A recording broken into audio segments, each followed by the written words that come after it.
Okay. Our language call this meeting to order. What was we called to order? First thing we've got is the approval of the agenda, introduction of late items, shifting some things around. Take this through. Sure. So we'll add an introduction of our new member and members to our new members after adoption of the minutes. 6.0. The correction on item 6.1, Councillor Getty, not Morse, who was a former member.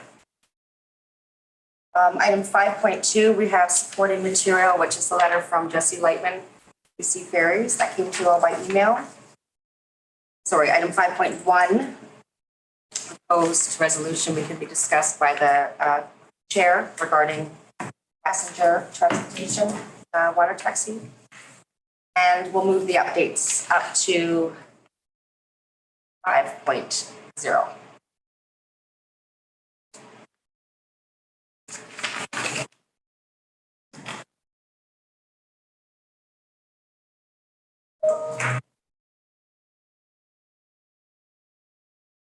We have a mover of the agenda as amended. Second.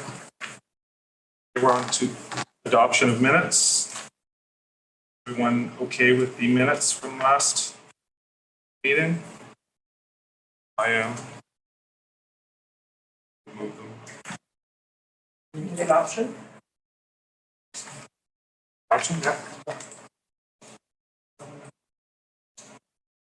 I'm mumbling, sorry. Then we have introductions. First. Oh, hi. Yeah, my name is Brent Nielsen. You can either thank Allison or blame Allison for recruiting me, but glad to be. It's me. Yeah, part of it. Tyler, you and I have talked on the phone already, so appreciate that. But yeah, I don't know if you guys want to talk background or if anybody cares, or I was a contractor and I'm an engineer for 30 years and built all kinds of stuff all over the place and know a thing or two about transportation. So, however, we moved to the island about 3 years ago. Ian? Ian Thompson, Council Bay. I work in climate, young fuels, at a national trade association for advanced pathways and other fuels. I deal a lot with people in energy and fuel and transportation, aviation and shipping, and free transit. Delighted to be here. I last was involved in BIM on the British Council as the chair of the Sustainability Committee for a long time. Been you around for the new members? I'm Steph Short, the committee coordinator. The Davenport, I've been the chair for a couple of years, I think, and a member for maybe 4 or 5. Is it that rough? It's like 4 or 5, maybe 10? That's long after this meeting. Okay. I'm Director of Engineering. Yeah, hey, Patrick. Judy Teddy, I'm council, I'm trustee. Betty Morton. I think I'm vice chair, right? I think so. There's not enough perks apparently, Betty, if you can't remember what your position is. Yeah. She told me I have to read the minutes. Oh, okay. Tim Wade. With council. The acoustics are really bad in here, so I can hardly hear anybody. If maybe you guys can hear me just fine, but I can hardly hear you guys. So. I'll I'll try turn and the speak up. speaker off if you guys are okay with that. I'll buy, but that's okay. Y'all got a blanket for your legs. And I should. And if we're getting recorded, people online are trying to hear us, then I'm sure they're all standing there. I was just going to say, were you going to introduce yourself, Tim? I did. You did. You were introduced. My hearing is lousy, but I have great gizmos in this. I need to have me repeat it all. Say, please repeat. Thanks. You're very soft spoken. You need to speak up. Speak up. So we can hear you. Am I clear? Okay, good. Thank you. Ask and you shall receive.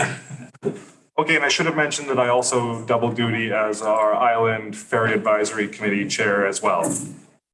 And then public comments. Do we have any? I do not have any. Okay, so I think we're already at council referral. Do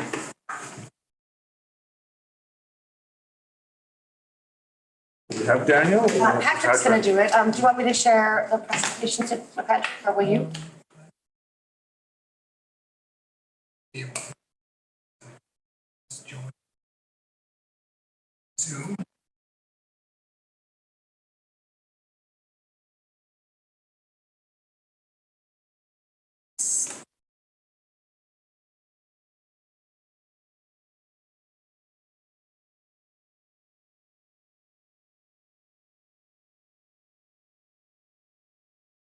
Zoom.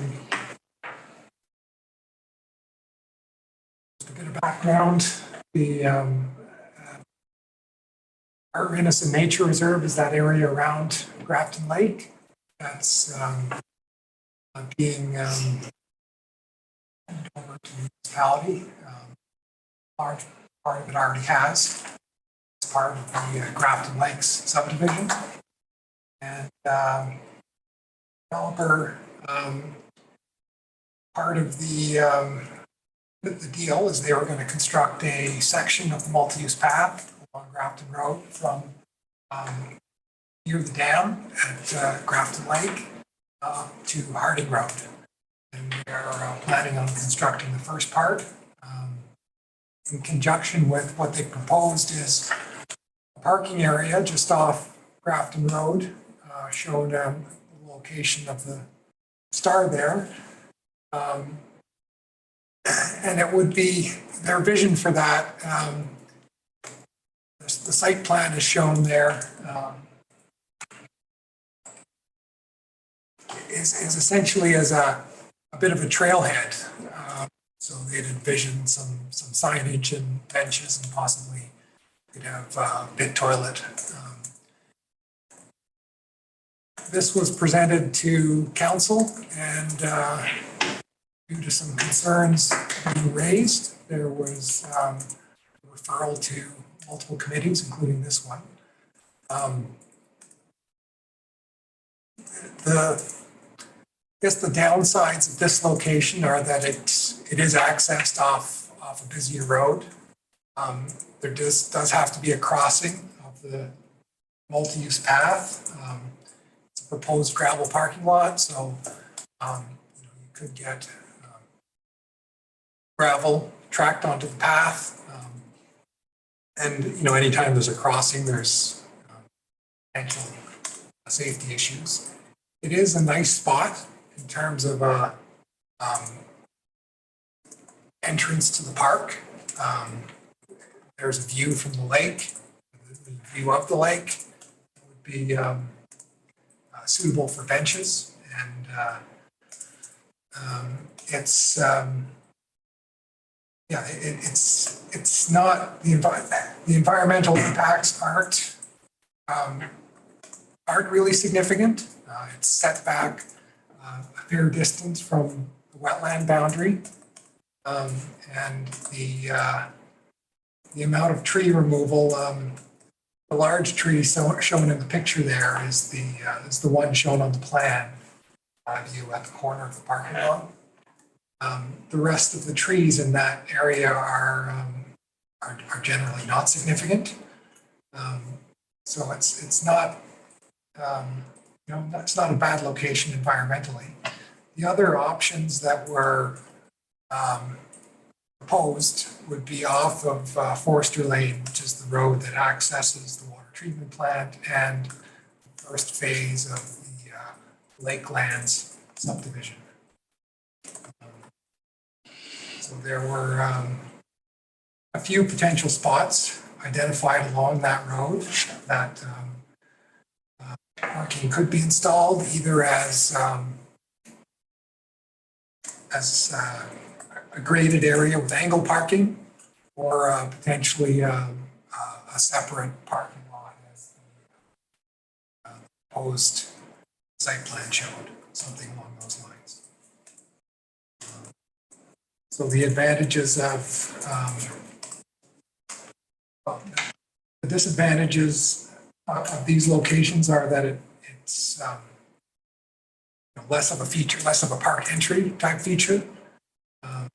It is off of the busy road, which could be an advantage. We didn't have, our Public Works Department didn't have particularly strong feelings about whether it should be along Forster Lane or the proposed location that the developer has proposed off Grafton Road. Not sure what else I can say about the alternatives. It is nice to have it separate, more separate from the multi-use path. There'd still be a crossing of the multi-use path at Forster Lane. In terms of safety, that's potentially better than having a separate crossing into the parking lot.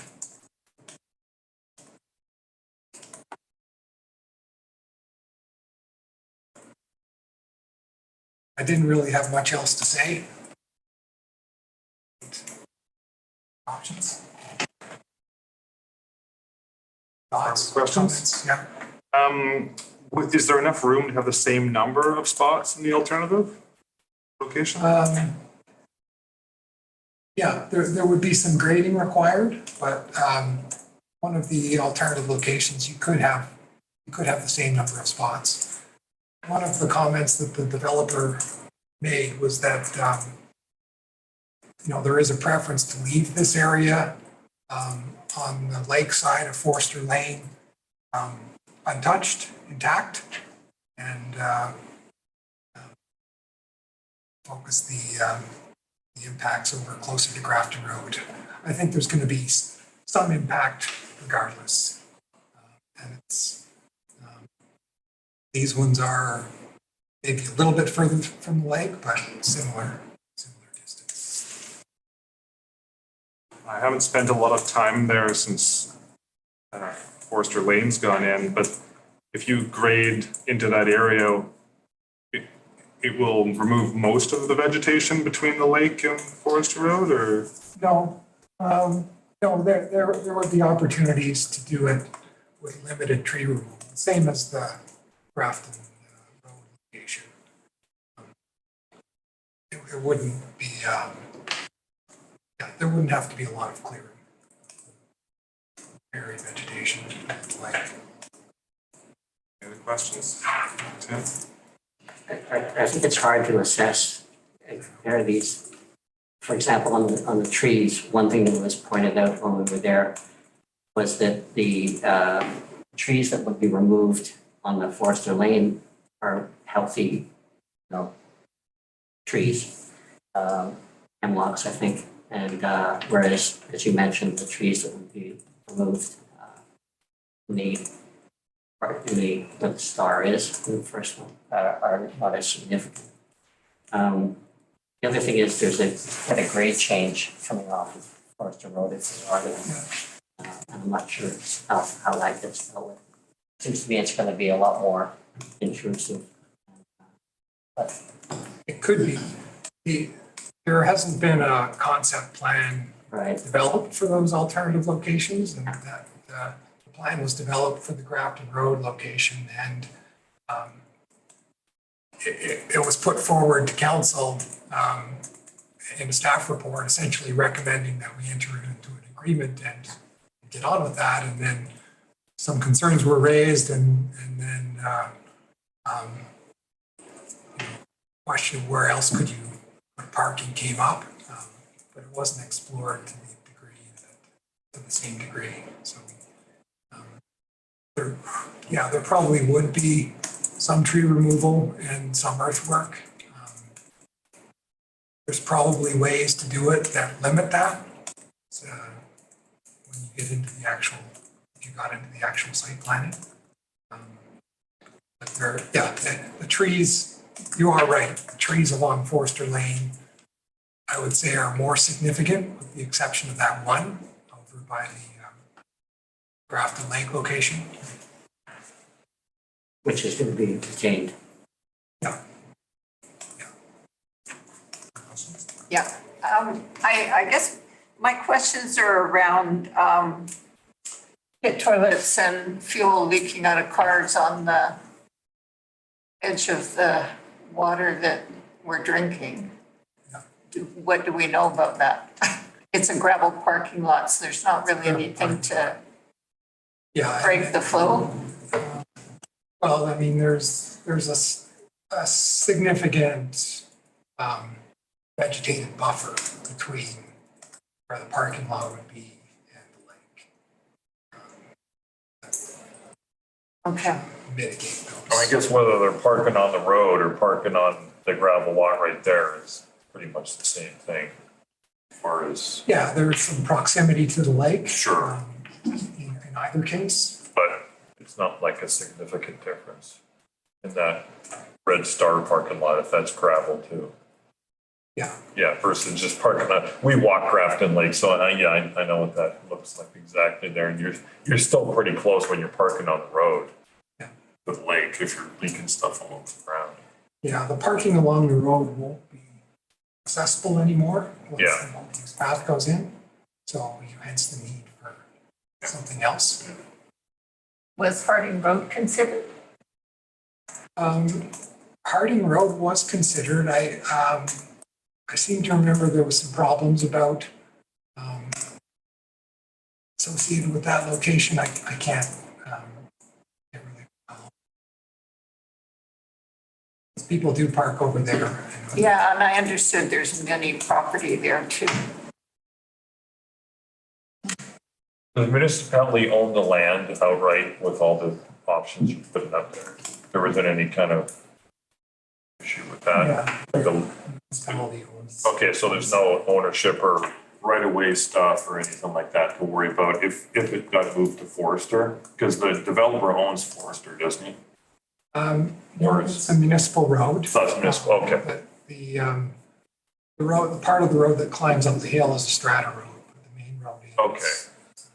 Okay, so there's no issues there on having to deal with Strata or the developer to maintain Forester Road. And if you access the alternative location there between D and C, when you're heading towards the treatment plant, don't you have to drive all the way down, turn around, and then come back if it's angular parking? Because you would need something big enough to turn around in, right? Not just angular parking, unless you wanted them to drive all the way up the road and then and then have to turn around and come back. That's a good point. Yeah. So, because we've been up to the treatment plant just to look around and stuff, and you have to go up there to turn around to come back out again, unless you want to kind of do a U-turn in the middle of the road. Yeah, so from that point of view, it would probably be better to try and locate something like the parking lot that the developer proposed, and that would involve potentially some more impacts. And they're crossing a multi-use path, whether they park there or whether they park on Forester, they're crossing a multi-use path. So I guess I don't see the amount of that traffic being an issue, right? You're still having to drive across. So. It's a nice spot, like it's pretty good visibility. Go ahead. It seems to me that there's a conflict in the maps. So, the environmentally sensitive areas map that's on the Bowen website says that there's a high water mark and then there's a wetland. And, the parking lot is, not in the high water mark, but it is overlapping what's marked on our map as wetland. I think that's what the concerns were in all the letters that we got. So, it does slope down from the road towards the lake. And as I have the same concerns as Betty has in terms of, we now have, maximum, how many, when we were there for the walk around, there were like 6 cars. And this is a parking lot for 10. And it also wants, the developer wants to use as a staging area before he puts in the water pipe. There's a giant water pipe that's going across the road. And so if the staging area would go in first, and then once he's finished with that, and he can just level out all the gravel, and it's going to be used for there and across the road. And I think that the vegetation that is there now does not appear to be there's nothing there that is of any environmental significance, is my understanding. It looked like a whole lot of holly and old alders and, a couple of bigger evergreens, but it still is a filter in terms of stuff coming off the multi-use path and or adding to the traffic pollution, whatever comes off cars, by setting it up as a permanent parking area. And it's quite a large parking area. Don did say that, it could be downsized.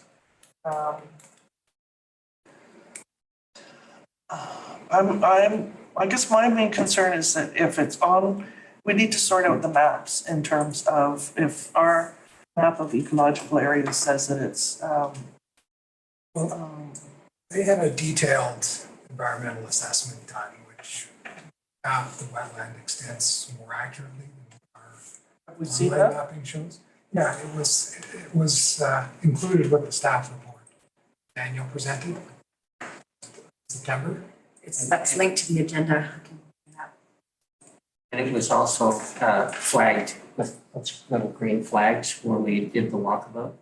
Now, on the other side of the path it's there, that was the high water mark. And then, when we visited it, it was at the, after the drought. So, and, record lows. And in terms of what happens, during the wet season.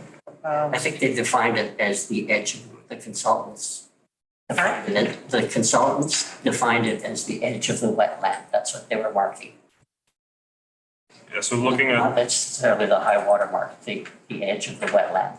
And everything beyond there is not wetland. So there's a buffer, but it's not wetland, it's vegetation. looking at what I think is the graphic, looks like it says wetland boundary on the other side of the trail, and then there's an orange line saying 30-meter buffer from wetland, which the parking lot is within. Yeah. So maybe I'll propose one thing.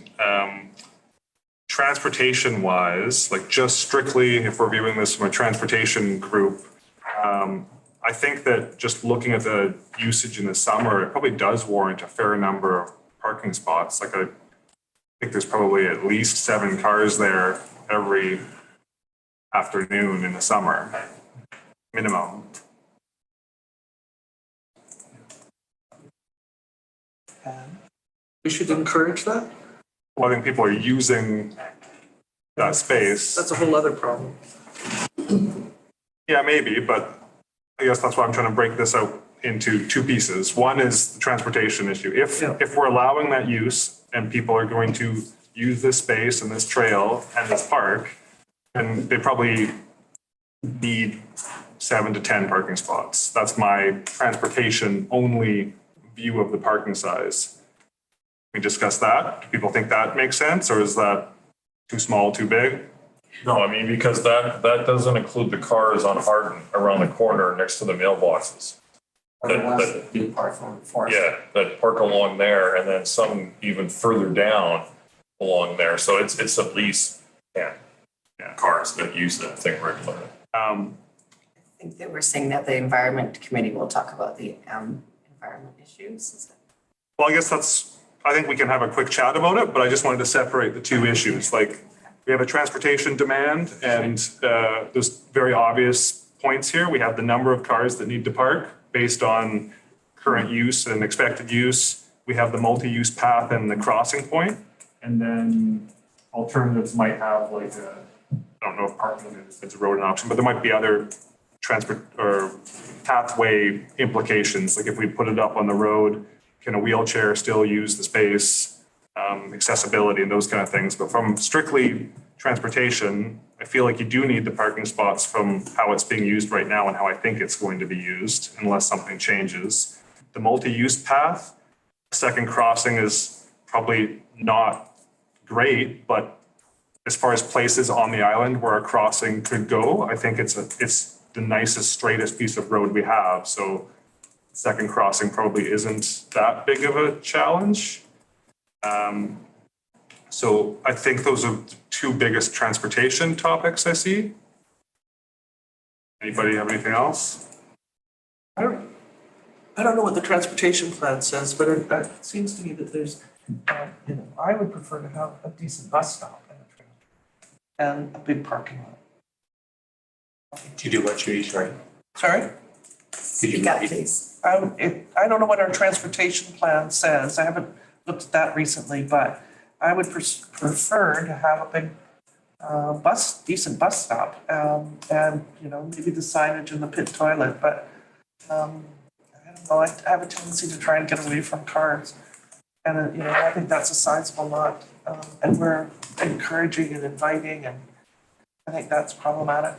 Yeah, that makes sense, but at the same time, we are gonna be we don't want people to park on the multi-use path. And for at least the 30 years I've been around, people have parked there. So if we don't give them somewhere else, they're likely gonna be parking on the multi-use path. So I think there's gonna be a conflict there if we force that onto Bowen. I think that does align with not promoting single occupancy vehicle use. But I don't think it would look very good if we had no parking there, told people they can't park on the road, and then just let that play out. I don't see it going well. That's the other option, so, Well, they're all gonna park down Hardin. Excuse me? They'll all park down Hardin Road and there's no parking really much past that. I mean, you park on, there's flat spots down there, but that's people's parking, like that live down there. Yeah. First of all, Yeah. I feel like you interrupted me, and secondly, I think that, what we're talking about are options in terms of whether or not, if we're building a parking area, whether it's gonna be Forester Road, off Grafton Road, or Harding Road, or up farther on Forester Road. So, I thought the first question is do we need 10 parking spots? I thought that was the first question. I think we probably do unless other things change. But I'd like to, we have a nod. Yes. Tim, do you think we need the parking spots, 10 spots? I do have a comment. Go ahead. I think we already, in terms of encouraging more use, we're already maxed out there. There's about 6 spots along the road. There's some spots along Harding Road, and there are on the shoulder on Forester Road. In the summer, I think we're already over 10. So I agree. I think we need to provide some parking. Okay, just continue around. Brent, do you think we need parking? Yes, we need 10 spots. Eddie? I do think we need parking. Who I see there in the summer is families with kids swimming. And actually Forster Road would work for that. I think a lot of us who like to walk that trail don't particularly like walking along the road, so we tend to do Harding because it's a forest entry. I'm also wondering about that space across from the Grafton Gardens. Was that also a possibility? Across the street, which would be basically the same area, but not so close to the lake. But you'd have to walk across the road. So, I don't think that was investigated to my knowledge, the opposite side of the road. That would involve crossing the road. Just asking. it was mentioned, and I parked over there by the garden and walked across. And the visibility actually is kind of difficult. So and I think having a major crossing from the other side is, there's much more space over there. I mean, it is going to be more It's gonna be the developed. main entrance, isn't it? Yeah. So it'll be a main road. It's a little bit west of where the entrance to the garden is now, but that has other problems. Yeah. I think so. Judy, could we finish the roundtable? What's your opinion on the amount of parking? I probably would agree with 10, but I think it could be scattered. Okay. It's just developers paying, yeah? Yes. 10,000, right? Yeah. There'll be, as far as I understand in reading this, the $10,000 deposit, $40,000 cost, the developer would cover the cost. It's not a conversation about cost. I mean, I have an opinion about whether it's a wetland or not. But if I agree, I mean, I think the Environment Committee is going to review that. They did. I walked that exact spot quite inadvertently this spring, long before, or at least unbeknownst to me, it was crawling with frogs. So whether it's a wetland or not, it was. In fact, I went about 20 feet off the trail to go, what is this kick off? And it was unbelievable. That said, I did a month ago, I looked on Forester Lane to see could you infill and could you build parking? I'm not an engineer or builder, so if there are trees to be taken down, then that's a huge consideration. So it struck me as though no turnaround, good point. That could probably be dealt with. But I concur, parking's needed, demand is only going to grow. Is there any consideration about making access to the point in the lake easier in a demand management kind of aspect? Because that's where a lot of people are going to park down on Forester for that. I do. When I go out to the point where I walk. So A, B, I don't think the crossing of them up for the parking lot is going to be an issue. I just don't see a lot of traffic in and out of that. There's plenty of visibility. I think crossing the road from the Grafton Commons parking, interesting. People I ride that stretch all the time. Like, people come around that corner fast. So I would be concerned that somebody coming around that corner, a small family crossing the road to get across to the other side. So my only one, I think we need it. My only one would be, can you make it work on Forester Lane without chopping down trees? I think there's more on that spot than, and it's not a wetland or it's disturbed. But that may not be our purview. So I think let's continue on the MUP crossing side. Tim, do you have any comments on that one? Do you think it's okay, crossing or no crossing? I think it's okay. Yeah. I mean, we're gonna be crossing it somewhere. Cars are crossing it now. Yeah. Brent, I think you already said that you didn't think the crossing of the path. I don't think it's an issue. They're gonna be crossing somewhere. Yeah. Debbie, Yeah, I agree, it's fine. Judy? Okay, so those two, we all seem in fairly good agreement about. I think the use of Forester Road and the turning around is a great point. That probably needs to be considered. I think we probably all agree that the environmental side is just as important here as the transportation one. So we could continue that conversation or defer to the environmental committee. I think that's their expertise. I think so. I mean, we can say that we've got some concerns, but. Yeah. Yes, I'm not thinking so much about the wetland part as I am about just more pollution in the drinking water. I think that's one of the environmental concerns, and I think there's probably complicated considerations here. Like if you have a spill, if you're upslope, like let's assume Forester parking is upslope, is that a higher risk to contamination than being near the exit of the aquifer? Like, there's complicated reasons that might make one area better or worse for pollution getting into our drinking water, and I don't have background or the knowledge to There comment. might be engineering solutions for that, I guess. Having, the main thing is having some significant vegetative buffer between source, the potential source of hydrocarbons or whatever, and water body.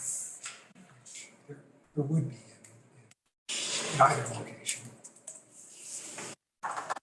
Was the D on the map like an alternative location, sort of set back where you would be turning around, closer to the water treatment plant? Yeah, it's closer to where you would, where you could turn around. That location required quite a bit more earthwork, and you'd have to install a culvert in the ditch along the road, and essentially have people angle parking above the culvert. So I think that one was probably more earthwork than the others. There wasn't a lot of, and you know, some small tree removal. There was a note here about it being a possible frog migration route, which we didn't have that thought so much with the others, A, B, and C spots.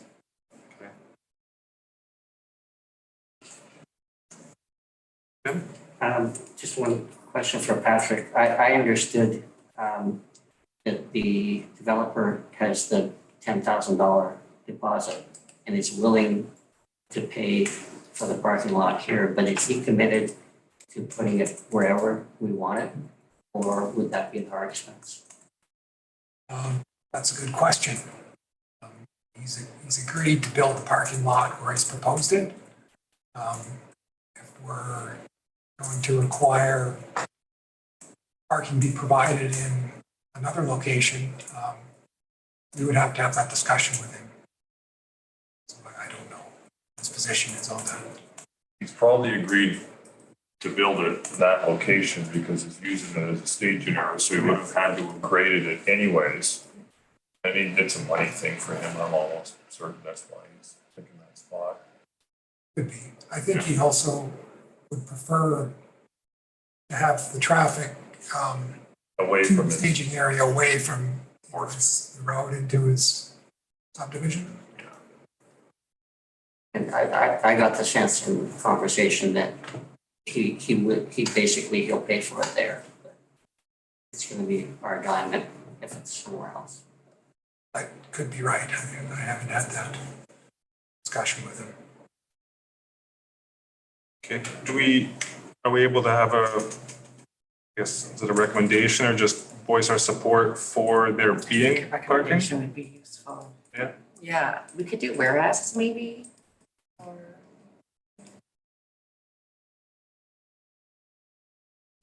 Let's get this party started. yeah, I mean.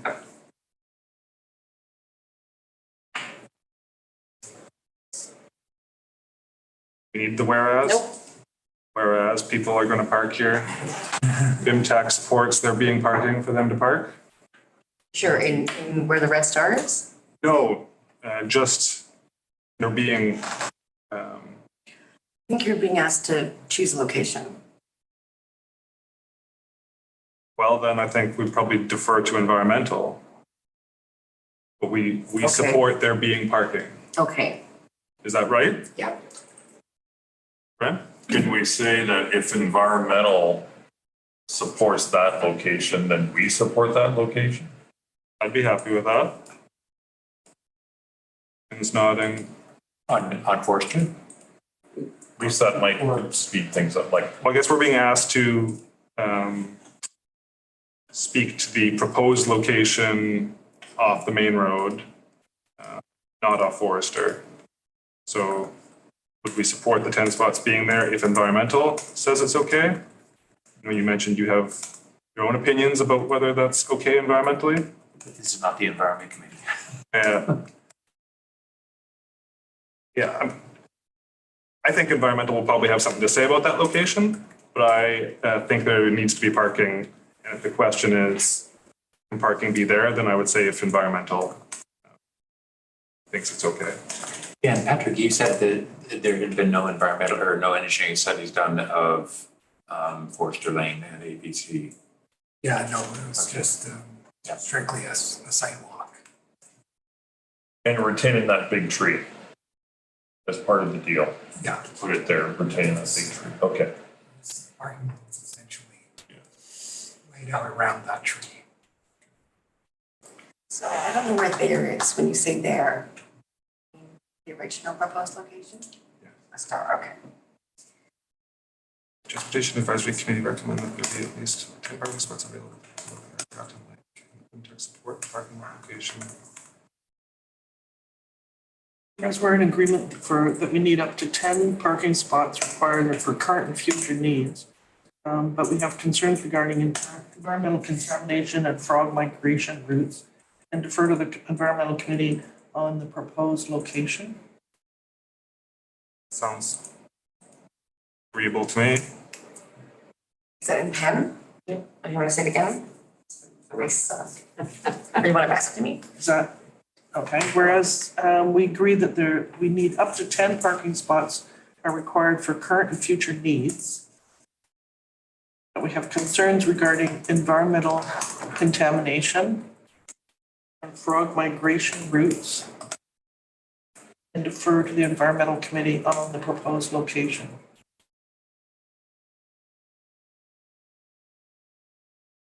We say something about if that's not acceptable, then we recommend Forrester or Harding. Both. Yeah, well, I mean, if that's acceptable, we support the alternative locations as well.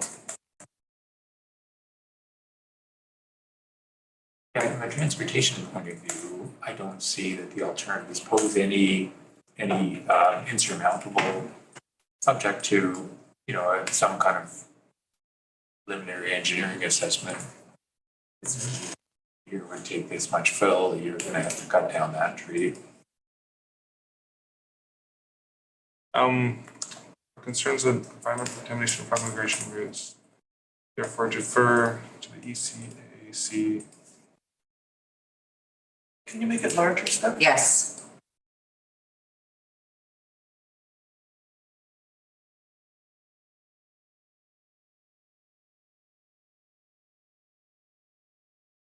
Well, could it be whereas we agree that up to 10 parking spots are needed for current and future needs, BIMTAC supports the creation of a parking lot in any of the proposed locations? And then have but we have concerns and defer final to ECAC. So the whereas might be addressing that they're going to be crossing the multi-use path anyways, because they're going to be looking to you guys for multi-use path direction. Okay, Do you want to say that then? yeah, Whereas will be traversed motor vehicles.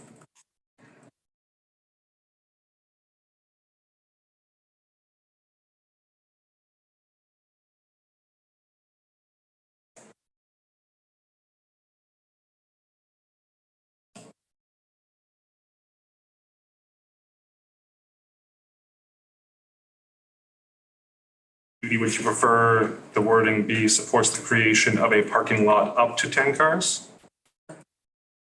Okay with that? Why don't you put in a bid for a nice fancy bus stop while you're at it? I think that's already in the plan. Oh, No, it's not.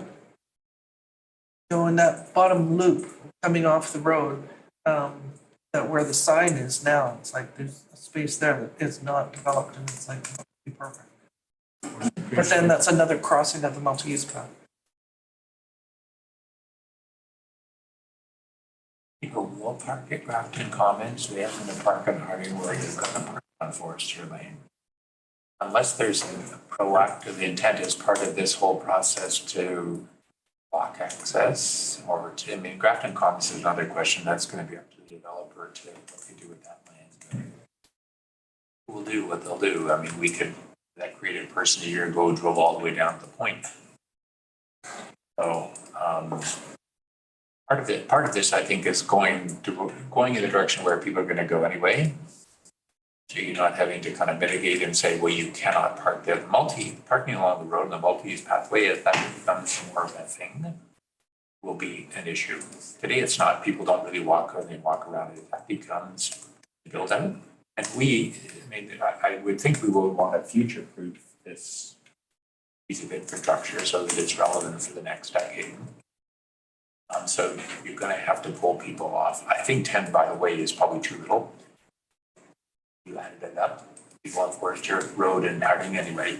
I'm not proposing that this grow, but I think in 5 years' time, there could be more than 10 people parking there on a nice summer day.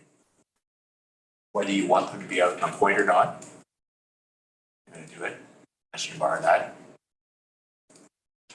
I think that we should anticipate, It's gonna be interesting when that big subdivision goes in.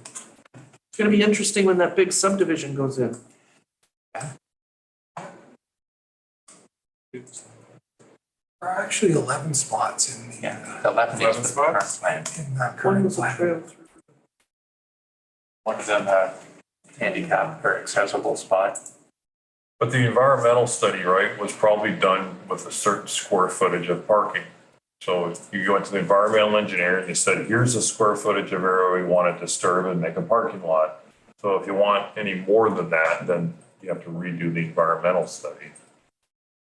So, and I mean, it's, I think tens of, I mean,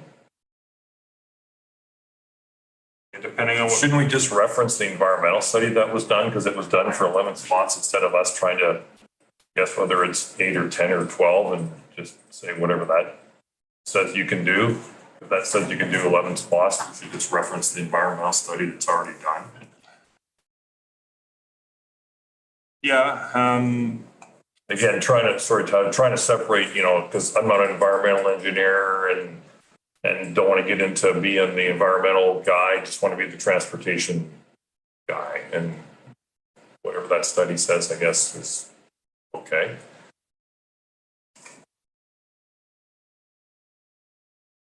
I'm just wondering if it's easier for us to just support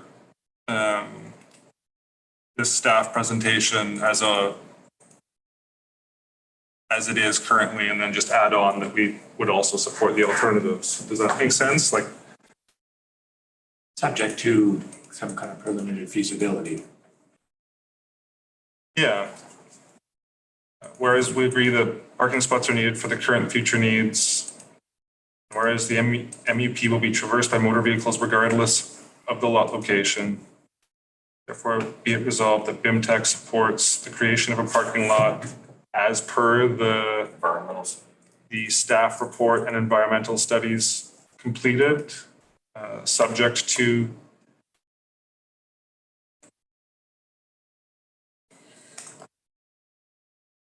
I think I'd get rid of the 10 cars if that's contentious.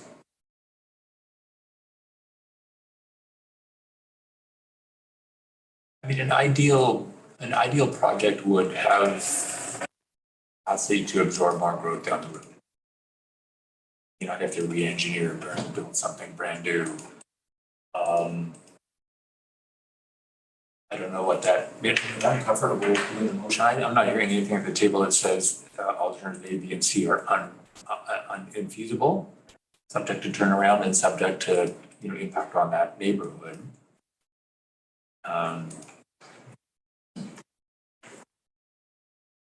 I wouldn't want to say we endorse the plan and the A, B, and C are not viable. That's. No, I was going to go on to say that we'd also support the alternative locations if they prove to be better.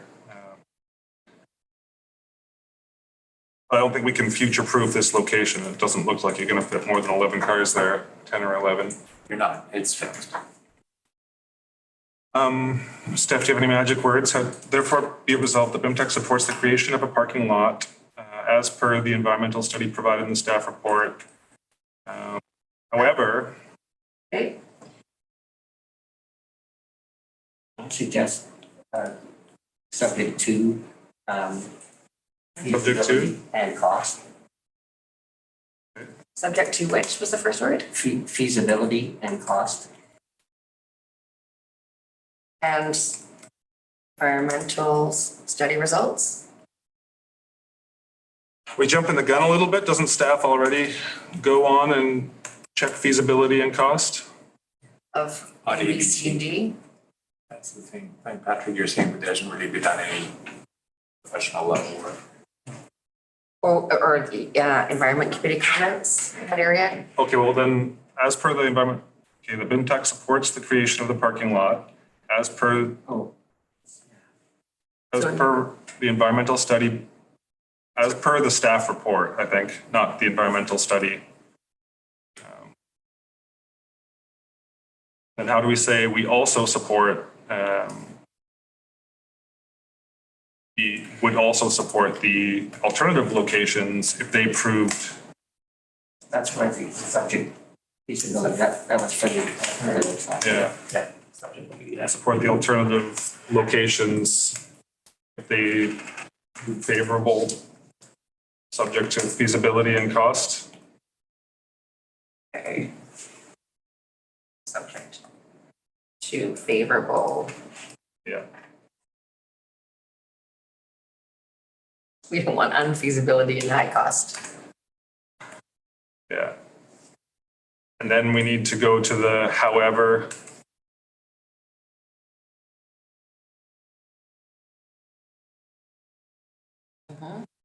And speak in third person, BIMTAC has concerns.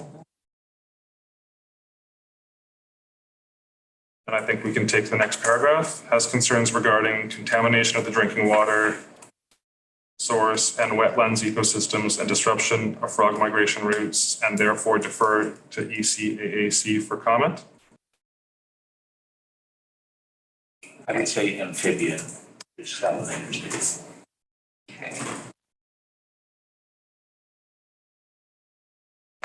You guys love to talk about amphibians, so you're in good hands. Okay, should we read that from the top? Okay, so I'm just seeing if there's anything down here. We'll get rid of that. Right. Whereas we agree that parking spots are needed for current and future needs, and whereas the MUP will be traversed by motor vehicles regardless of lot location, therefore be it resolved that BIMTAC supports the creation of a parking lot as per the staff report, and BIMTAC would support the alternative locations provided subject to favorable feasibility and cost. However, BIMTAC has concerns regarding contamination of the drinking water source and wetlands ecosystems and disruption of amphibian migration routes, and therefore defer to ECAAC for comment. On those concerns specifically, because they've already been referred by council on the whole topic. And maybe we don't express, we recognize environmental. We didn't have a big robust discussion about environmental. We acknowledge that they're there. But also, I think we think that their concerns probably trump our input, right? That's the feeling? I think this is okay. If all of the options are equally viable. Yeah. So I think that's why we're deferring to them for comment. They're commenting on location A, Yep. B, C, and D, and their comment will matter and ours does not. And it's, if there is the idea of committees shouldn't happen in silos, but we should also stay in our lane, so it's a balance. So it's saying, you know what, we really want to talk about the frogs and the wetlands, so we're gonna say it, I think we leave but we're it gonna there. acknowledge that they're gonna say more. There's issues with each one, but this is in a buffer zone. Whatever that means on our maps, right? So, Okay, well, I'd move this. yeah. We vote. Any discussion after a second? Second. Are they done? I think we're ready to vote. Okay. Hands? Okay. Get into your shovel, Tim. Steph, I caught that stay in your lane transportation committee thing. I don't know if anybody else did or not, but that was kind of fun. Yeah. Thank you. Yeah, I went right over my head. Thank you very much. Okay, we're a bit late after that one. Snug Cove Ferry Terminal refit, BIMTAC suggestions for BC ferries. You were gonna, yeah, okay. Am I? You were gonna do staff updates, but it's fine, Oh. No, let's do staff updates, or all updates. all updates. Council updates. There's no Morse There's no more, so that's Councillor Getty. Apologies. and Wake. I don't think we've had any. But we're not doing, did we rearrange those? Yeah, Okay, sorry. So the only update I had was just that the actions from our last meeting, we suggested that council send a letter to the Ministry of Transportation and Infrastructure, BC Ferries Commission, and the BC Ferries Authority to advocate for service contract changes on issues that affect Bowen Island. That was, that letter is right now with the mayor and the CAO. And it was also moved to second that council sent a letter to TransLink advocating for an expansion of transit service on Bowen Island and include an on-demand shuttle pursuant to the Transit On-Demand Pilot Program 2019 Bowen Island Report. And that is that has also been referred to the CAO and the mayor to write the letter.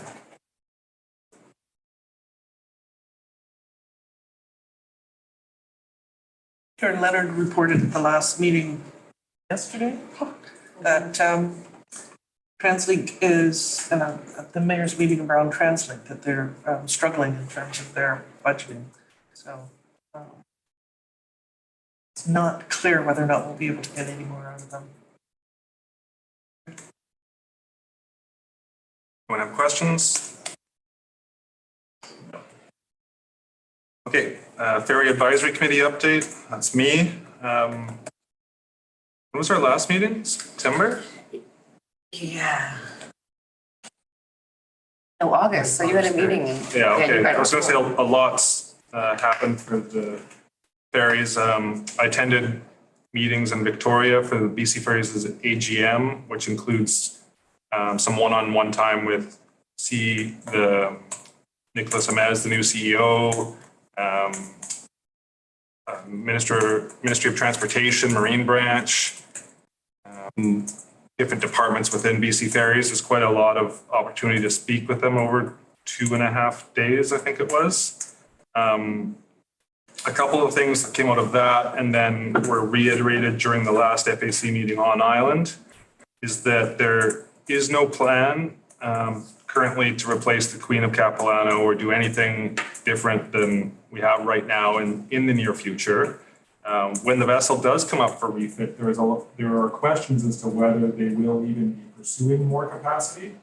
Route 8, the Bowen Island route, is seen as the route with the most options for further use of transit and other modes of travel, and as part of their mission to reduce greenhouse gases. That may not be what they're pursuing when they do replace the Queen of Capilano. The strategy for our route and dealing with traffic is, I've forgotten the exact words, but it's to encourage other modalities. So basically to get people out of their cars.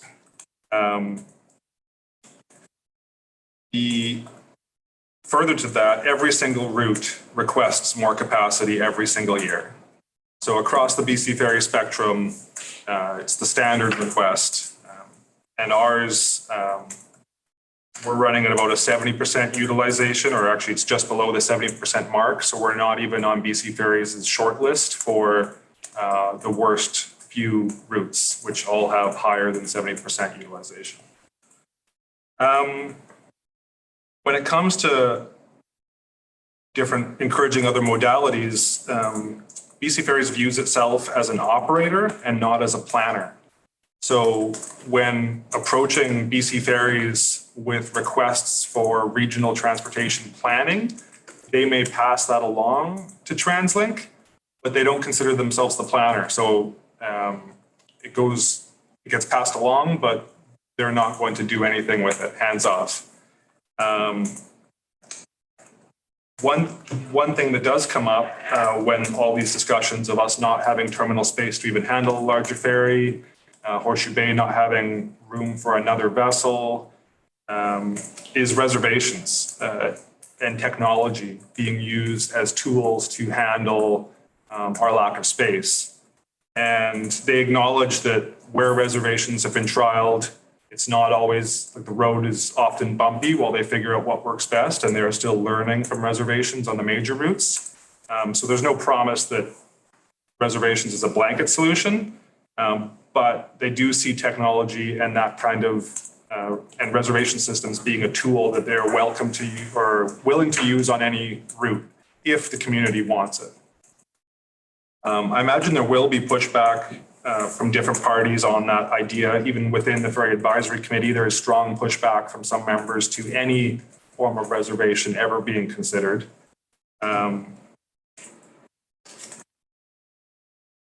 There's also the topic of the Bowen Island Transportation Society. Have been trying to get the commuter bus going again. The FAC sent a letter of support to BC Ferries for the Bowen Island Transportation Society bus, looking for BC Ferries to advocate with regional partners to see if they can find support to get that service going again.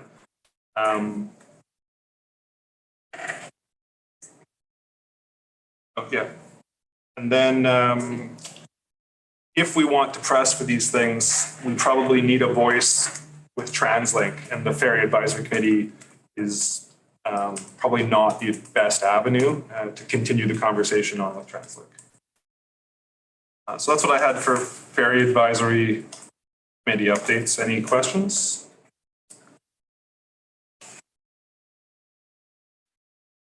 That's not a question, just a comment. That's very encouraging to hear that the solution is adding alternative modalities, because that's the only solution I see working. And Yeah, as you mentioned that, I mean, multiple days of discussions. There's examples like which route just got a 2 ferry service from one? Is that? Gabriel and Quadra as well. So they got an additional vessel and traffic almost immediately took up that extra space. So just like building a wider highway, the traffic just grew to the increased capacity. And that was one of their points on this topic.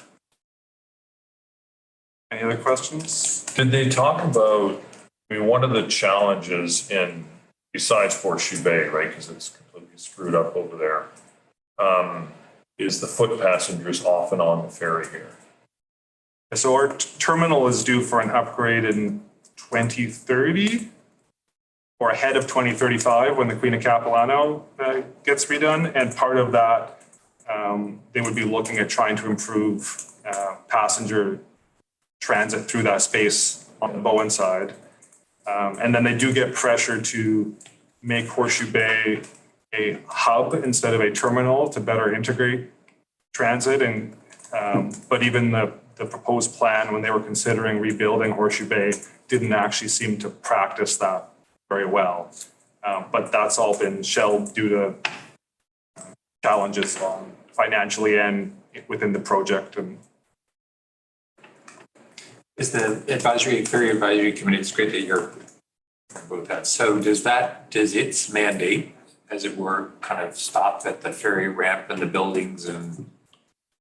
Yeah, so the BC Ferries has been revising the terms of reference for that committee, but largely it is there as a sounding board and a method of communication for BC Ferries to reach a greater audience with the public.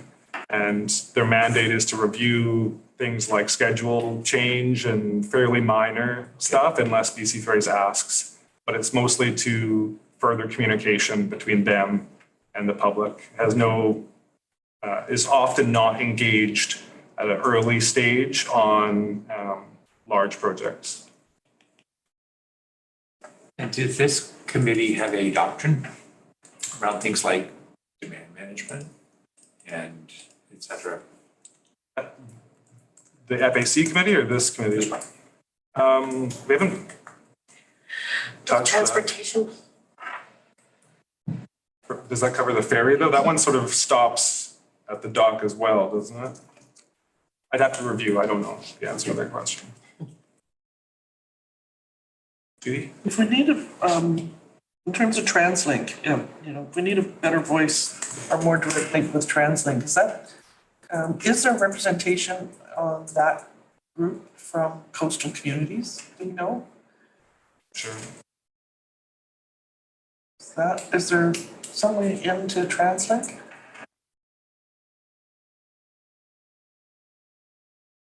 I mean, it's just the lower mainland, so I don't, like coastal communities, we need. Well, because, Sunshine Coast comes into Horseshoe Bay and all the normal traffic comes into Horseshoe Bay. So suddenly, all of the people that are on the BC ferries become part of TransLink. Become users of TransLink, the numbers of people that have the little go-karts and whatever. So it seems to me that there's an interest, certainly from all the customers, but if there's, if they consider themselves just Lower Mainland and there's no representation from BC Ferries or any of the ferry committees. Could I suggest we table that till the regional advocacy initiative section? Okay. So then we can move on to staff update if there's any more. We have mostly completed an active transportation network plan, which would be in a position to share with this committee and council soon. One of the main drivers for that was it's a requirement for some of the infrastructure grant funding, which we're have applied for and received and are applying for this year as well. We're also applying for our annual TransLink funding to support construction of the next phase of the multi-use path, which is a difficult one from Artisan Lane up to Charlie's Lane. We're only building a very small section this year. And that's really to make sure that we secure all the grant funding and make use of all the grant funding that we have been approved for. The bulk of that section will have to be constructed hopefully next year.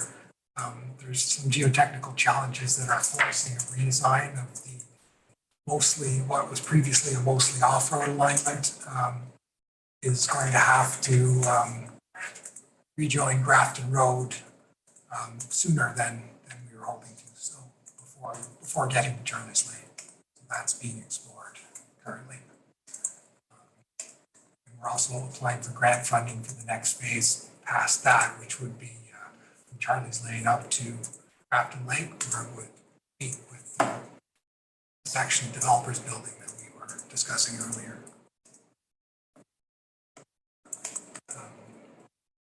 And the active transportation network plan is essentially an extension of the current transportation plan, focusing on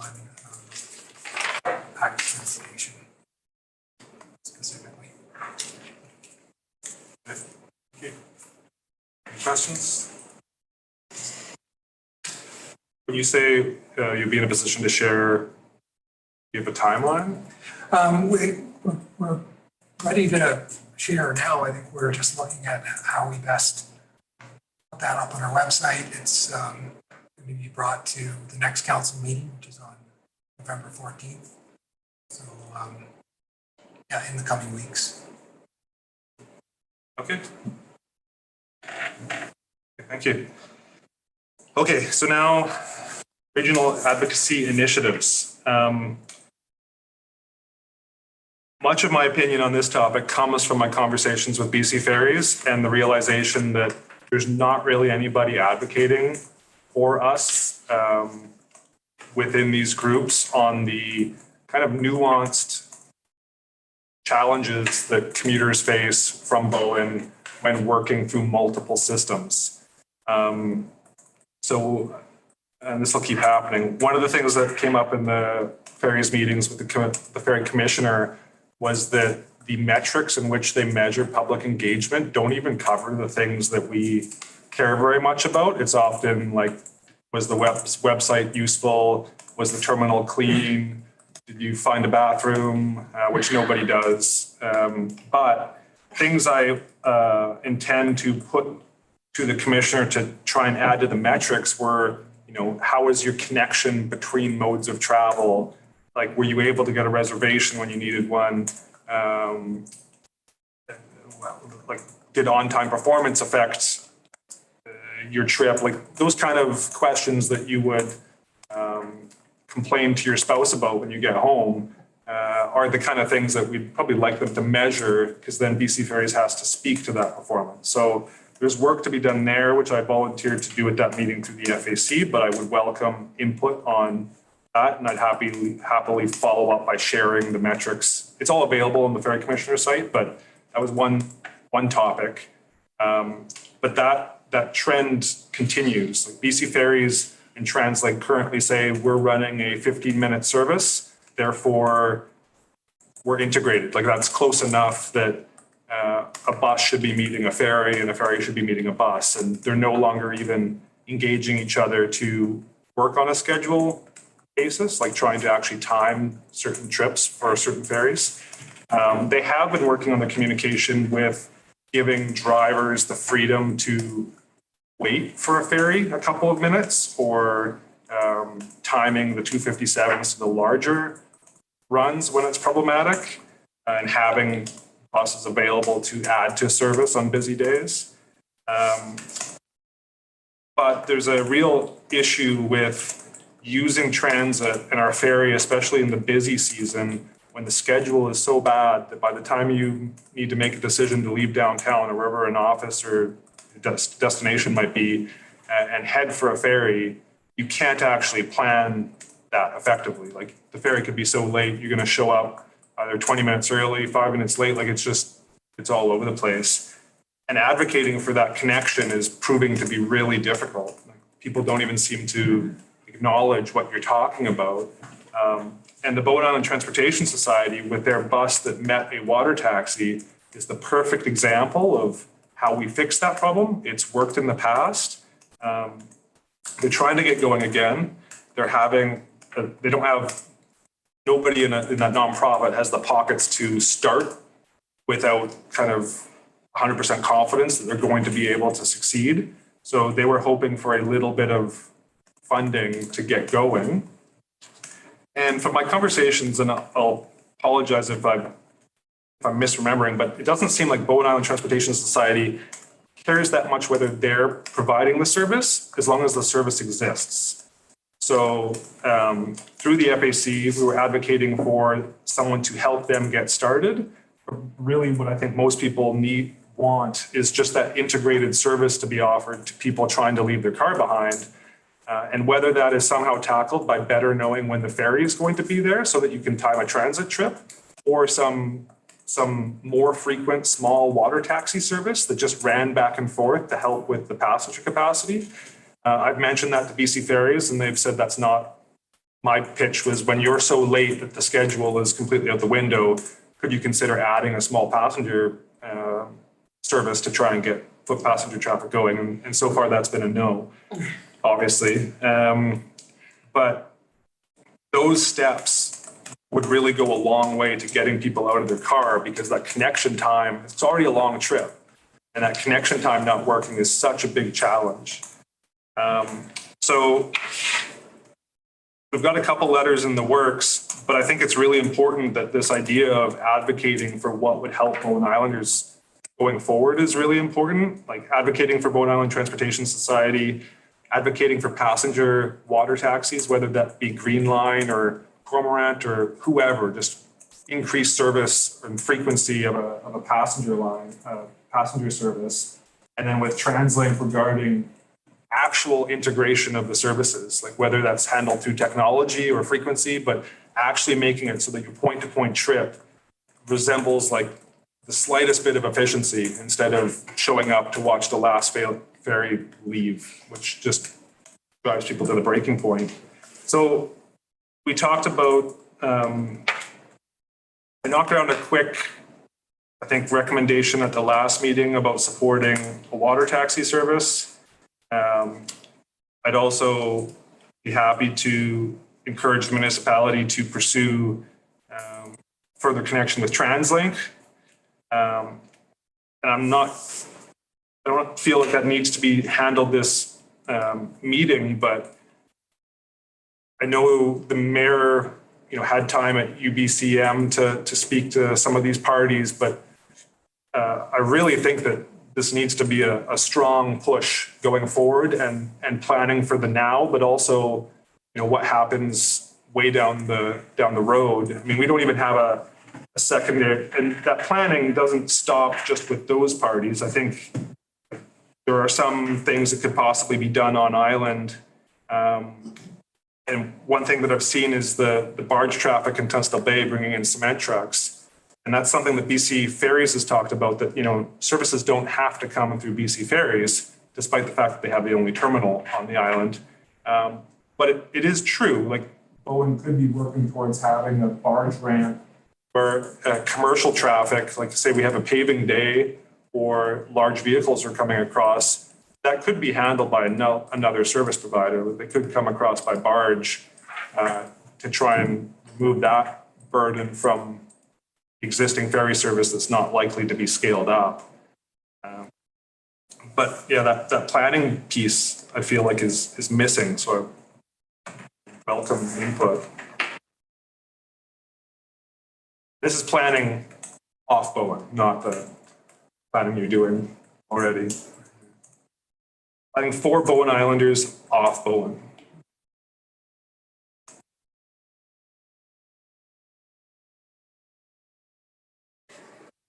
Taking notes.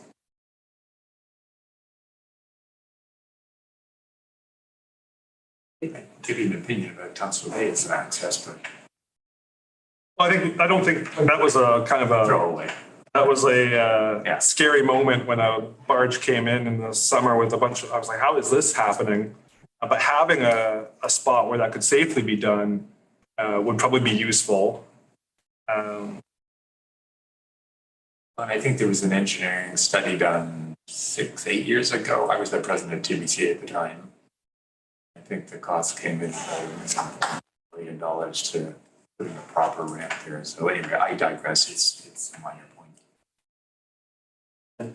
Maybe that could be, I mean, I have no idea about cost, but if we could see Seymour Bay is the logical place for that. And we do want a dock there for a passenger ferry. We're gonna need a dock if we're gonna get one. And if there could be some way to combine those two things. Passenger ferry dock with a ramp. So do people agree with that idea about advocating for these things? Thank you for all that networking. So I guess I'm wondering if there are priority areas in there. I mean, it sort of sounds like they all need to be rolled out, but then is TransLink maybe the highest leverage one right now for us? So the way this started with me was BTS could use further support. They could use a letter to TransLink just saying that this is the service we need. These people have done it successfully in the past and are willing to give it another go. And this should be confirmed with BTS before done. But if BTS doesn't actually want to be the bus operator, and they just would if they need to, they're just advocating for that service period with TransLink. So I've spoken to BTS about this. They're in support of either BIMTAC or the Bowen Island municipality reaching out to TransLink to support their initiative. They're open to that. Green Line Ferries, the potential passenger vessel service to downtown, I've spoken to them again. I'm not like through other avenues. They're also still open to receiving a letter of support for their type of service, and even if it's generic, not like to that company, but hey, Bowen Island has, whereas we have no ferry space, whereas we have a growing, we would love to have a passenger ferry service, and request that our regional partners support this idea where possible. Like that kind of just open letter that then they can use as they try and find a footing for their business. Because they have one from Sunshine Coast. They provided one right away, but we haven't offered that support. So those are two letters that I think I was thinking BIMTAC would write, but that actually doesn't make a lot of sense. It makes more sense that Bowen Island would send those letters and BIMTAC would support them. But I'd be happy to work towards a draft if that would be helpful. I don't know the process what the proper process would be there. But the TransLink piece, I feel like that's a long-term initiative that we have to consciously be advocating with that group for Bowen's issues. Otherwise, we're too small to notice. Yeah.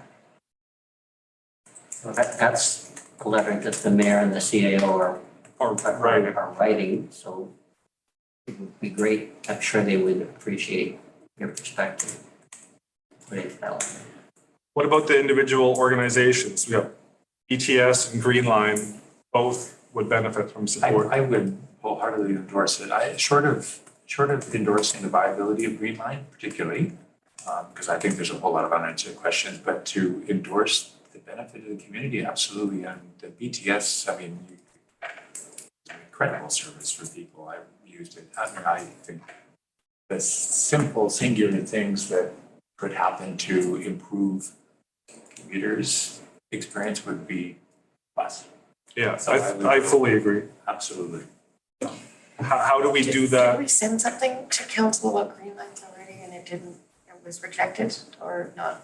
No, we sent to them to talk to Green Line about getting the data, which Green No, Line, but like last year, Yeah, That was So- endorsing one company. that's how it landed, okay. So how would we do it differently this? Oh, so we have first, I that. guess the question is, am I right in thinking that BIMTAC won't be writing the letters that would come for the municipality? Yeah, okay, so that one We're answered. advising the municipality. Yeah, so Ask the council direct staff to write the letter, but you can also ask them to do it in collaboration with BIMTAC members, which would be you. I'm fine to collaborate. I'm also very fine to not if they need me. It's a simple letter. So then I think the two possible recommendations I sent to you earlier, one is a carryover from the last meeting and the other one's just a chat GPT modified one for a different topic. I've been replaced. You write this, making these points. So is this, here? Yeah, I think so. So I think the first one we talked about on a shared document. Oh, sorry, can you just get that bigger?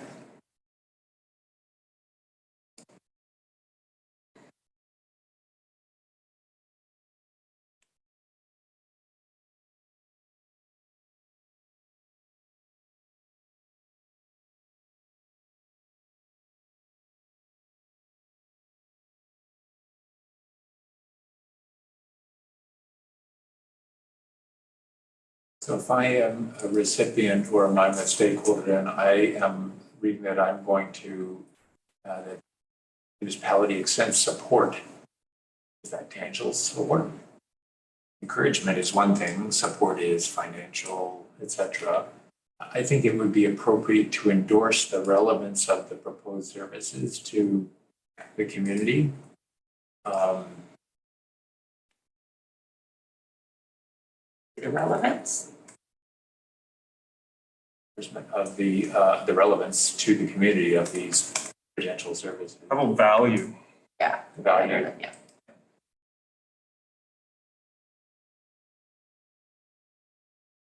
Honestly, extend its endorsement of value to the community. Yeah, so I agree with the comment on support, so let's scrap that.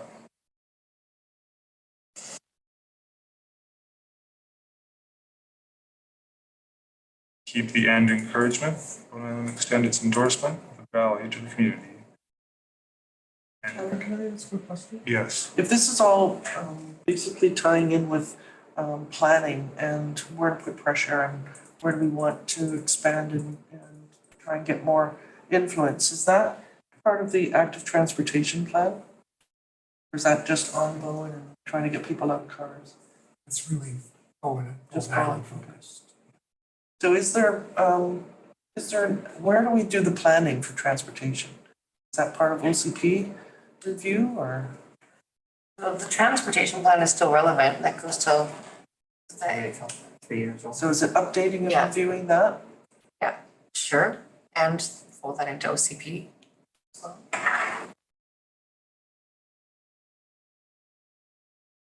Is that part of our work plan? work plan is annual and goes with the transportation plan.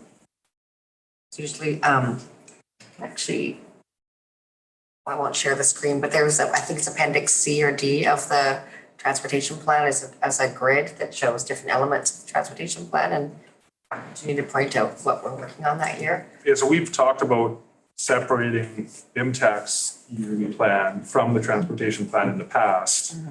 And through COVID, that kind of fizzled, and we went back to just supporting staff's work in the transportation plan as our work plan. Am I correct in that? Yes.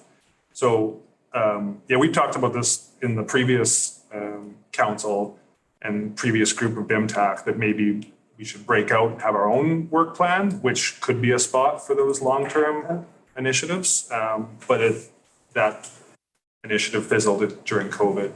Well, we could revive it. I guess I've got, we're at 6:30. Is there anything else? This is pretty much it, right? Oh, Well, then- let's jump to 5.2 and then come back. Sure. So another one of my conversations was with Jesse Lightman at BC Ferries. Through, I guess, council and FAC met with Jesse and talked about concerns with the terminal refit and the lack of transportation in the evenings. If they cancel the last two sailings, as being a major hurdle for people if you do find yourself catching the water taxi and not having a ride on this side. So Jesse's trying quite hard to figure out a solution here. And he's asked for our input if we have any suggestions or ideas to how to actually provide that service. Like if there's an operator on island who would do it, or I think he posed, I don't have the letter in front of me, but I think he requested confirmation that the park and ride was still in existence at the satellite fire hall. And so the fundamental service he would try and get at or aim for initially is just to get a shuttle that would get you at least that far from the ferry as part of BC Ferry's refit mitigation or BC Ferry's terminal work mitigation. So I went on Facebook as the FAC and just asked if anyone was interested and didn't get any bites. As far as I know, there's no taxi service, and there's nobody really advertising that they're offering a bus service or anything privately. There's obviously members of the public who have done this type of work before, but I'm hesitant to start chasing them down just because they've done it in the past. They may have no interest in doing it again. And that's like in reference to the Bowen Island Land and Sea that we're doing the taxi, and then Peter has run multiple bus services. But I hesitate to go bug them to solve BC Ferries' problem if they're not actively looking to do this kind of work. Since then, the RFP for the water taxi service has come out from BC Ferries, and in that, they have said that it would be I can't remember the procurement language they use, but it would be an asset to the proposal if the water taxi service provider can provide some sort of shuttle service on island. So their thought is if they're paying for a staff to operate the water taxi, maybe there's a way that staff could run a 12-passenger van to the park and ride or something, but they put that in as an addition. So they're looking for ways that they may be able to offer that service. If we have any suggestions, Jesse would appreciate them. So the part of Lightman's letter referred to TransLink On Demand. So this would be a reboot of the 2020 trial. And I hear you saying that nobody has come forward with kind of a ride hailing. I could be Uber on Bowen. nobody has seen my post and volunteered. I think that like the TransLink on demand service, we already have a letter being drafted to TransLink, but we're talking about January. Chances of that happening are pretty much negligible. In the next, Yeah. So I suggested that they would probably need to hire a driver and rent a van. be a lot cheaper than $750,000. So that's the, That was the reference to the cost that we received today. Yeah, if they basically Covered the two didn't sailings. cover those sailings, if they didn't cancel them, then it would be an extra $750,000 for the contract to pay for the extra labor. What letter was this? from Becca.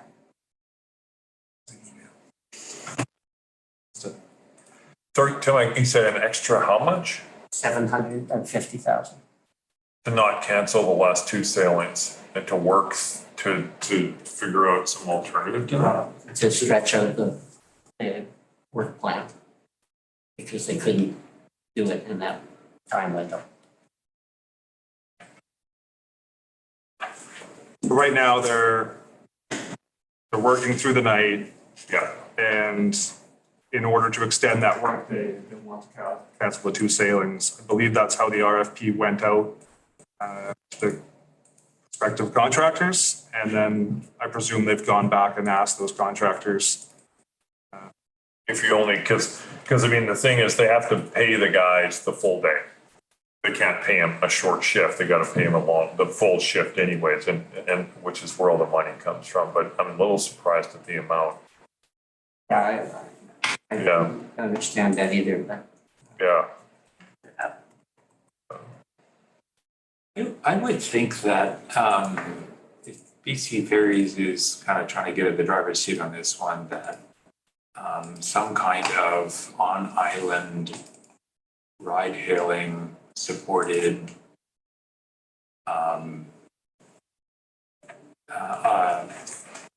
this would be something that could be operated relatively inexpensively if I were a person responding to, I could see an ad in the undercurrent, Yeah. social media saying, please send us your application. And if BC Ferries were willing to put a base into it, it will guarantee a X for an evening or an X for rides.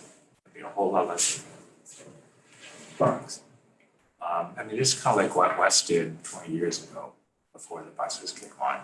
Well, I mean, that can be a recommendation, that they put out a separate RFP for just the taxi service for 2.5 hours a night, They could and share it in the undercurrent. get proposals if somebody wants to operate a dedicated bus that will be there for the two water taxi sailings. Somebody wants to offer a ride-hailing service. So sorry, didn't mean to interrupt, but my thought for Jesse was that he should get a basic service in place, like guarantee the shuttle will go to the park and ride, but leave it wide open to what the driver does if he's not busy, because most people are going to find another way home. They're going to have their spouse pick them up from that water taxi, but there will be a few people who don't have another plan who need to get home. But if it's 3 people, that shuttle driver could just take them to their door, and still be back for the next water taxi, because the water taxi, I believe, is going to run on the schedule unless demand exceeds the water taxi, and then the water taxi will shuttle. Don't quote me, but I believe that's how it's intended to work. But most people are going to not take those sailings, those missing sailings. You've got Jesse's letter if you want. Just let out. There's asking for park and ride locations, Yeah. lift app. If there's any interest in terms of, they'll assist promoting and communicating. TransLink on demand, explore the trial that took place in 2020 if there's interest in reinstating. You said that's long-term. Taxi service, what options to Rhode Island offer, and other suggestions. The taxi service is problematic, I think, in terms of there is a license that exists and Mike is not interested in running the service. I think it's vehicles and insurance and staffing and Massive. all the rest of it. So it would have to be sort of project specific, I think, just for a short period of time and, on those runs. So, But he does still have the license, I believe. yeah, There are, I mean, especially this time, that time of year in January, there's tour bus people, right? They got their tour buses parked because there's nobody showing up. And it seems like if you, to your idea, if you put out some kind of RFP and you told them, look, we're just gonna pay you $5,000 a day, whether you take 3 people or 30 people, okay? You park the bus over here, you run around, you drop people off of the park and ride. We don't really care if it's 3 or 30, you're just gonna do this route. yeah. And you make it that simple versus really complicated. If you make RFPs really complicated, nobody responds to them because there's too much risk in actually making money. If you make it really simple, we'll just pay you, then you'll get some response. I agree. I got some pushback. I kind of suggested that you just pay for a driver in a 12-passenger van Yeah. to be there. Yeah. And their initial pushback is, well, when you bought your ticket from BC Ferries, you didn't purchase your transportation on either side from them. Yeah. So, but I was like, there's literally no other option and you're mitigating a disruption. So Yeah. I think it's time to look outside the boundaries of. Pay the extra $750,000, okay, versus the extra $50,000 for the bus, okay? Yeah. To hop back to their list, the park and ride, that still exists at the satellite station? That's still designated as a park and ride? Yeah, so we can confirm that one. That's the only one I'm aware of. And the Lyft app never really worked. Sorry. What, The Lyft I don't know if app, anybody uses it, but the signs are still up. yeah. but is there an actual app? Yeah, and you would meet on the ferry and you would put a little thing in your window and you'd. But it might work now with It more might, it might pressure. work now with, Yeah, I with just more got the people, and I don't contact. wanna, have to, probably say it didn't work, then it won't work now. I wouldn't hang my hat on that working. But also my memory's coming back a little bit. The Lyft app was to like on island, but also that ferry piece. Yeah. But there's gonna be no cars on the ferry because it's not running.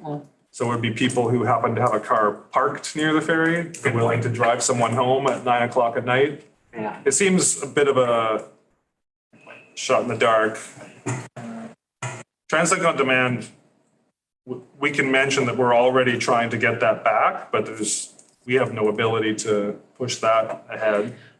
Because at least Tyler, a tour bus operator would have all the insurance, the drivers, they'd have all that stuff, like, I'm not saying it has to be like a tour bus, but somebody that has that license already, you just pay them money and they'll do what you want, they'll drive you wherever you want, right? And obviously they gotta have a vehicle because in January it's gonna snow and we'll have to go up there and, it's like, so I mean, my approach to BC Ferries, we look at, you guys wanna shut down the terminal.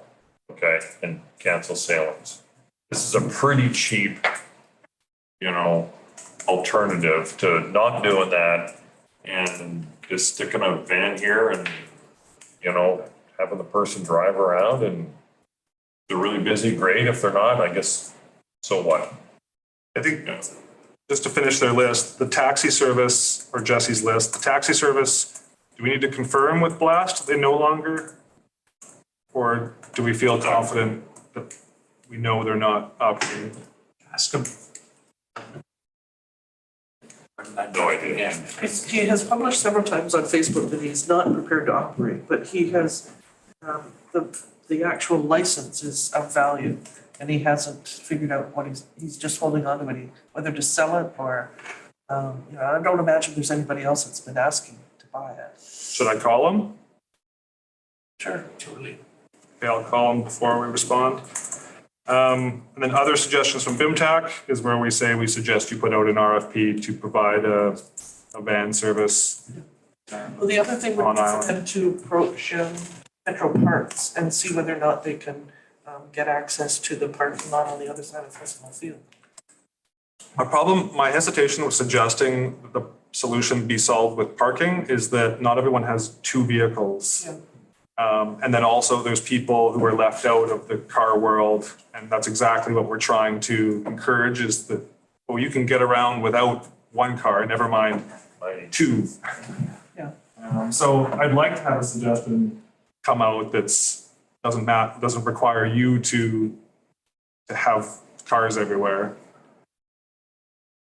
Does Jack Bell still run? I share a TBC and Yes.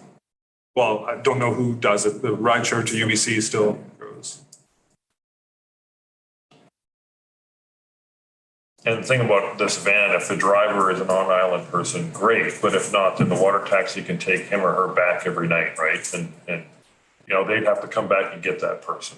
Yeah, so Yeah. I think if the water taxi was running for the crew, it could take them back. Yeah, and they can figure that out. That's their job.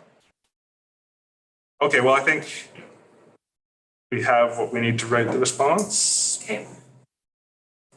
Okay, we're at, what's our time at, 6:44.